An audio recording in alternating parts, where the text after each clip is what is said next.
محترم سامعین، السلام علیکم ورحمۃ اللہ وبرکاتہ۔ اس بار ہم آپ کے لیے پیش کر رہے ہیں قصص الانبیاء۔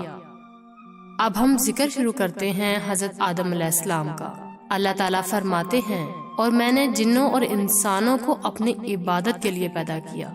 اللہ تعالیٰ نے ہمارے باپ کو کیوں پیدا فرمایا؟ اللہ تعالیٰ نے ہمیں کیوں پیدا فرمایا؟ تاکہ ہم اس کی عبادت کریں، اگرچہ وہ عبادت کا محتاج نہیں، وہ تو بے نیاز ہے، البتہ ہم اس کے محتاج ہیں۔ اس کے اسماء بہترین اور حسین ہیں، وہ عالی شان صفات کا مالک ہے۔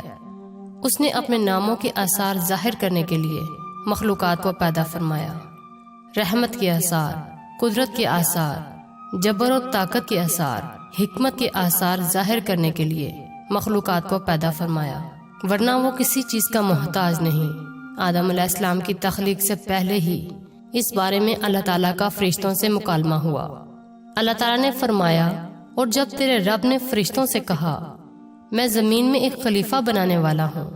خلیفہ سے مراد نائب، اور یہ کہ اس کی نسل میں سے ہر ایک دوسرے کا خلیفہ ہوگا، جبکہ سیدنا حضرت ابو بکر صدیق رضی اللہ عنہ رسول اکرم صلی اللہ علیہ وآلہ وسلم کے خلیفہ ہوئے۔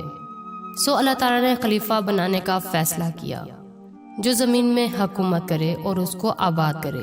اللہ تعالیٰ نے تمہیں زمین میں پیدا کیا اور اس نے اس زمین میں تمہیں بسایا۔ اللہ تعالیٰ کا ارادہ ہوا کہ اس زمین کو آباد کرو، جبکہ جن اس قابل نہیں تھے، کیونکہ ان میں اس قدر عقل اور دانش نہیں تھی کہ وہ زمین کو پر رونق اور سرسبز و شاداب رکھ سکے۔ علماء اکرام جنات کے بارے میں کہتے ہیں کہ ان کا سب سے بڑا عقل مند جن انسان کے 10 سالہ بچے کے برابر عقل رکھتا ہے۔ اس لیے زمین کو آباد کرنے کی صلاحیت اللہ تعالیٰ نے انسان کو بخشی۔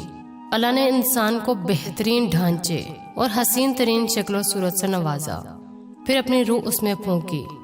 فرشتوں نے اس سے سوال کیا، ایسی مخلوق کو کیوں پیدا کرتا ہے جو زمین میں فساد کرے اور خون ریزی کرے؟ اور ہم تیری تسبیح اور حمد اور پاکیزگی بیان کرتے ہیں۔ اس کے جواب میں اللہ تعالیٰ نے فرمایا، جو میں جانتا ہوں تم نہیں جانتے۔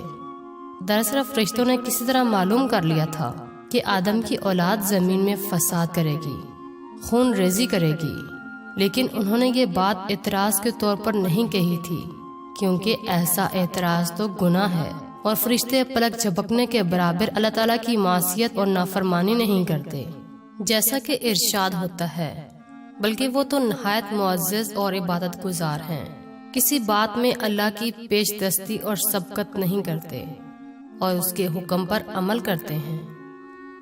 اس طرح ارشاد ہوتا ہے، اللہ تعالیٰ کے حکم کی نافرمانی نہیں کرتے، بلکہ جو حکم دیا جائے بجا لاتے ہیں۔ اس لیے فرشتوں کا یہ پوچھنا وضاحت طلبی کے لیے تھا، وہ تو انسان کے پیدا کرنے کی وجہ پوچھ رہے تھے۔ وہ زمین سے جنات کے اعمال اور کرتوتوں کا مشاہدہ کر چکے تھے، یعنی اللہ تعالیٰ نے انہیں پیدا کر کے اختیار دیا تو وہ فتنہ و فساد و فسق و فجور میں مبتلا ہو گئے، اور اب ایک اور مخلوق جو زمین میں بسائی جا رہی تھی، تو اس بات کا امکان تھا کہ یہ مخلوق بھی ان کے نقش قدم پر چلے۔ اس لیے فرشتوں نے تعجب اور حیرت کی بنا پر یہ سوال پوچھا تھا، اور پوچھنے کا یہ مقصد تھا کہ کیا یہ بھی جنوں کی طرح ہوں گے۔ اس طرح انہیں یہ خدشہ لاحق ہوا کہ شاید ان سے اللہ کی عبادت میں کوتاہی یا کمی واقع ہوئی ہے، جس کی وجہ سے اللہ کو نئی مخلوق پیدا کرنی پڑی۔ اس لیے ان کی بات میں یہ بھی تھا کہ ہم تیری حمد و ثنا بیان کرتے ہیں۔ بہرحال ان سوالوں کے 2 مقاصد تھے، کیا یہ جنوں کی طرف فساد پیدا کرنے والی قوم ہے؟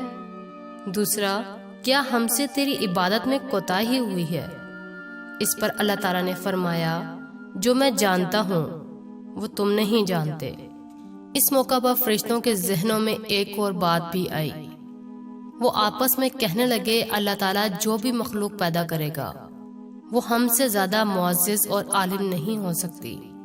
یعنی جب فرشتوں نے باقی مخلوقات کا جائزہ لیا، مثلا آسمان، زمین، پہاڑ، جن، چوپاہیوں وغیرہ کا، تو انہوں نے سوچا کہ یہ ہم سے زیادہ مرتبے والی نہیں ہو سکتی، لہٰذا یہ مخلوق جو پیدا ہو رہی ہے یہ ہم سے زیادہ مرتبہ نہیں رکھتی، یہ ہمارا خاص مقام ہے کہ ہم اللہ تعالیٰ کی تسبیح میں مصروف ہیں، کفر سے محفوظ ہیں، ہر حکم بجا لاتے ہیں، اللہ کے تمام احکامات پورے کرتے ہیں، زمین اور آسمان میں اس کا حکم نافذ کرتے ہیں، اور اللہ کے نزدیک ہم سب سے زیادہ شرف والے ہیں۔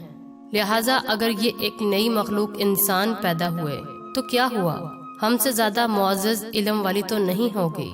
بہرحال جب اللہ تعالیٰ نے آدم علیہ السلام کو پیدا کیا تو زمین سے مٹی لانے کا حکم فرمایا، چنانچہ اللہ تعالیٰ کے پاس مٹی لائی گئی۔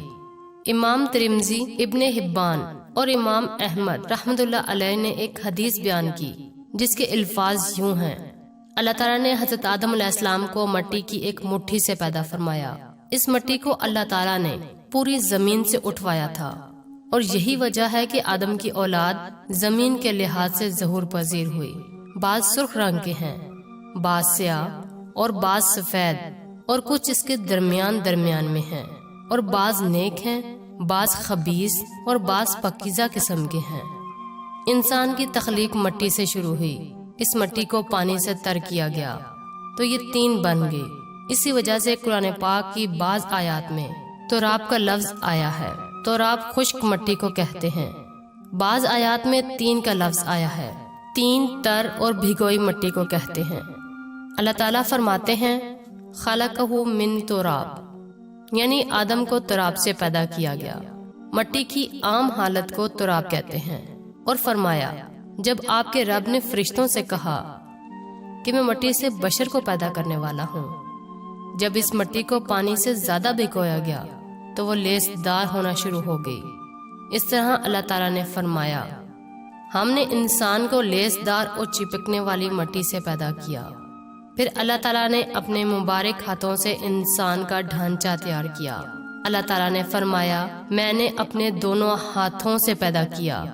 اللہ تعالیٰ نے انسان کی تخلیق فرشتوں کے سپرد نہیں کی، بلکہ بذات خود اسے تخلیق کے مراحل سے گزارا، اپنے ہاتھوں سے اس کی تصویر کشی کی۔ اللہ تعالیٰ نے انسان کو پہلے ایک مورتی کی صورت میں ڈھالا اور اس کے بعد ایک مقررہ مدت تک چھوڑے رکھا، یہاں تک کہ گیلی مٹی خشک ہو گئی اور اس کا رنگ سیاہ ہو گیا، بدبو آنے لگی، پھر وہ کھنکھناتی مٹی میں بدل گئی۔ آخرکار آگ میں پکی ہوئی مٹی یعنی فخار ٹھیکری کی صورت اختیار کر گئی، جس سے مٹکے وغیرہ تیار کیے جاتے ہیں۔ سیاہ مٹی کو ہماؤن کہتے ہیں اور بدبودار کو مسنون کہتے ہیں، اور کھنکھنا کر بولنے والی مٹی کو سلسال کہتے ہیں، اور ٹھیکری کی طرح کی مٹی کو الفخار کہتے ہیں۔ مختلف آیات میں یہ الفاظ وارد ہوئے ہیں، ہم نے تمہیں پیدا کیا اور پھر ہم ہی نے تمہاری صورت بنائی، اور فرمایا وَلَقَدْ خَلَقْنَا الْإِنسَانَ مِنْ صَلْصَالٍ مِّنْ حَمَإٍ مَّسْنُونٍ، اور یقیناً ہم نے انسان کو کھنکھناتی خشک مٹی سے پیدا کیا جو کہ بدبودار اور سیاہ گارے سے خشک ہوئی تھی، اور فرمایا خَلَقَ الْإِنسَانَ مِنْ صَلْصَالٍ كَالْفَخَّارِ،